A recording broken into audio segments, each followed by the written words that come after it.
E se eu te dissesse que a fé, essa mesma fé que muitos consideram sagrada, intocável e divina, pode se transformar na jaula mais sofisticada já criada pela mente humana?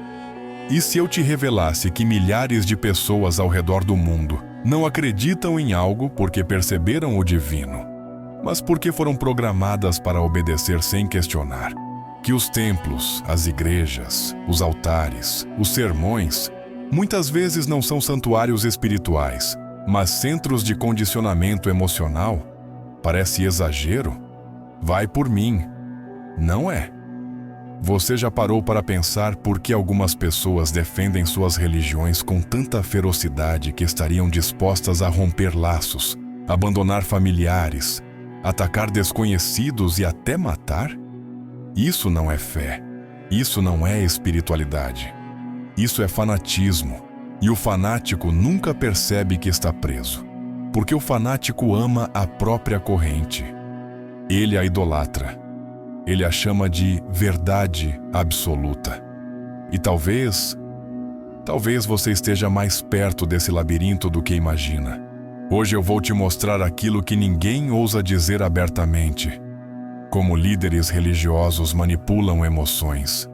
Como sistemas inteiros foram construídos para dominar mentes.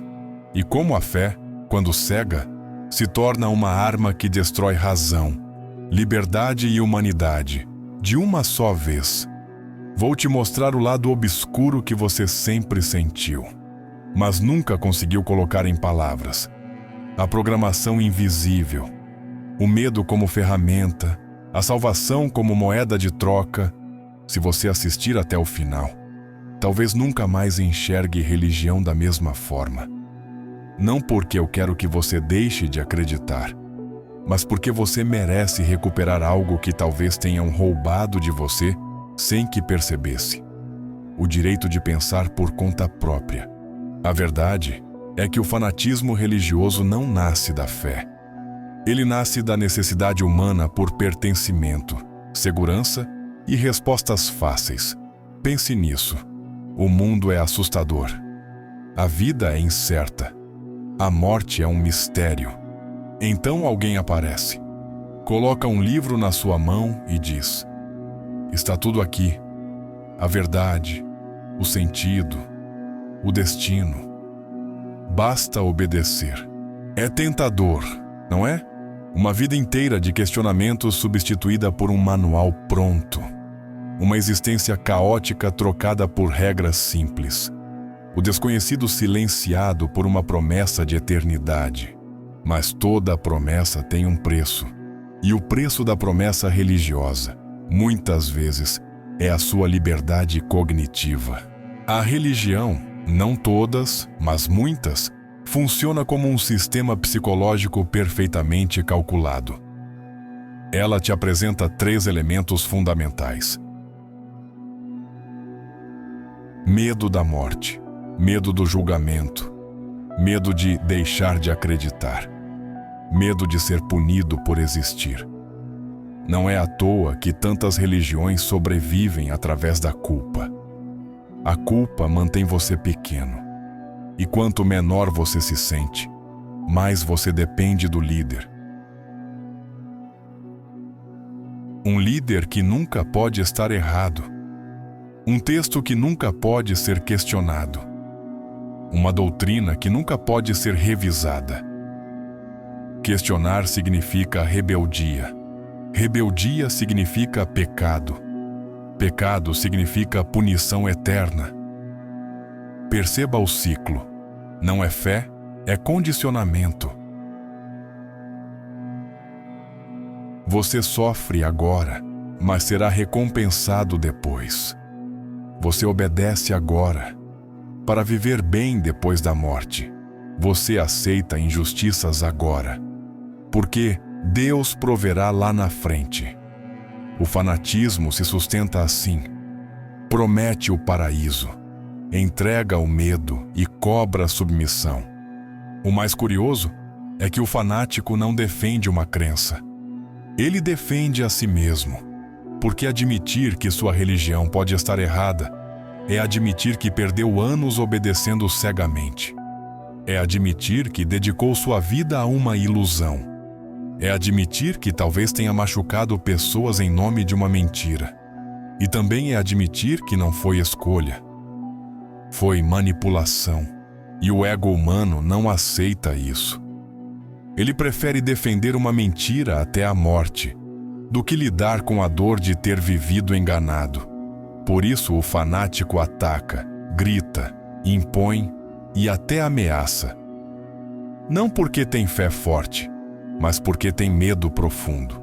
E onde há medo, há oportunistas. Muitos líderes religiosos descobriram há milênios que controlar a fé é mais poderoso do que controlar exércitos. Quando alguém acredita que você fala por Deus, essa pessoa te entrega sua mente, seu dinheiro, seu tempo, sua vida, seus filhos e até mesmo a sua dignidade, e cegamente não percebe. Um líder religioso esperto não precisa levantar a voz. Ele sorri, abre a Bíblia, inventa uma revelação e diz: Deus me mostrou algo para você. Pronto! Com uma frase ele manipula sua emoção, sua culpa e sua esperança.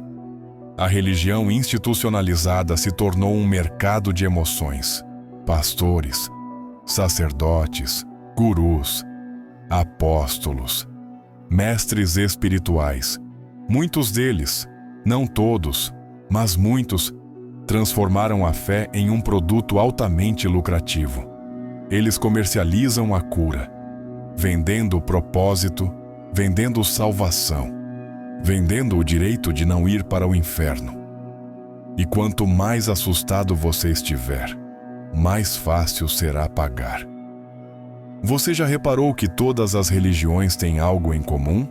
Rituais repetitivos, frases prontas, símbolos poderosos, narrativas emocionais, promessas de exclusividade, reforço constante de que o outro lado é maligno, demonização do questionamento, recompensa por obediência. Isso não é coincidência. É psicologia, pura, refinada, estratégica. A mente humana aprende por repetição. E quanto mais você repete, mais internaliza, até que, eventualmente, você não sabe mais dizer se acredita ou se apenas foi condicionado. Imagine uma criança. Desde pequena ela escuta: só nossa religião é verdadeira. Quem pensa diferente é inimigo. Se você duvidar, será punido. Todo domingo ela repete frases. Todo mês ela assiste a histórias emocionais. Todo ano reforçam que questionar é extremamente perigoso. Agora me diga, como essa criança, na vida adulta, poderia não ser fanática? Ela nunca escolheu. Ela foi moldada. O mais curioso é que o fanático consegue ignorar contradições gigantescas. Se um líder religioso enriquece, ele diz: é bênção. Se um líder político enriquece, ele diz: é corrupção. Se alguém da sua religião comete atrocidades, ele diz: não representa Deus. Mas se alguém de outra religião faz o mesmo, ele diz: está vendo? Eles estão condenados às profundezas.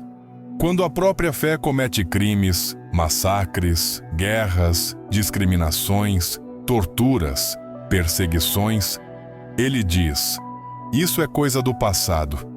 Mas quando outra religião comete algo menor, ele grita ferozmente que é uma barbaridade. Isso não é intelecto. Isso é tribalismo primitivo falando mais alto. E aqui vem o ponto mais perturbador de todos. O fanático não percebe que trocou Deus por um intermediário. E depois começou a idolatrar o intermediário como se fosse Deus. É aqui que nasce o verdadeiro perigo. Porque um Deus, seja real ou simbólico, é inalcançável, intocável, misterioso. Mas o líder é humano. Ele tem ambições, ele tem desejos, ele tem medo e também tem uma fome insaciável de poder. E quando um homem comum recebe adoração divina, ele se transforma em algo terrível. Não existe nada mais perigoso do que um ser humano que acredita que pode falar em nome de Deus. Ele não se acha poderoso. Ele se acha infalível. E quem se acha infalível não enxerga limites. A história está manchada com o sangue derramado por pessoas que achavam estar obedecendo a Deus enquanto obedeciam a líderes doentes. Quantas guerras, quantas fogueiras, quantas crianças traumatizadas, quantas pessoas expulsas de suas famílias, quantas mulheres silenciadas, quantas minorias perseguidas. Tudo, absolutamente tudo, feito em nome de uma fé que, ironicamente, prega amor. O ápice do fanatismo se concretiza quando o indivíduo entrega sua consciência. Não pensa mais, não sente mais, não questiona mais. Ele apenas obedece. E quando a obediência substitui o pensamento, a religião deixa de ser espiritualidade e se transforma em arma. A fé em si nunca foi o problema. O problema sempre foi a cegueira, a entrega sem questionamento, a idolatria da autoridade e a incapacidade de admitir que o divino não precisa de intérpretes humanos gananciosos. A espiritualidade liberta, o fanatismo aprisiona. E a escolha, mesmo que tentem dizer o contrário, sempre deveria ser sua. Se esse vídeo te fez refletir, fortaleça esse trabalho. Deixe o like, se inscreva no canal, ative as notificações e compartilhe para ajudar essa mensagem a alcançar mais pessoas. Comente aqui embaixo o que mais te marcou. Eu leio tudo com muito carinho. Obrigado de verdade pelo apoio.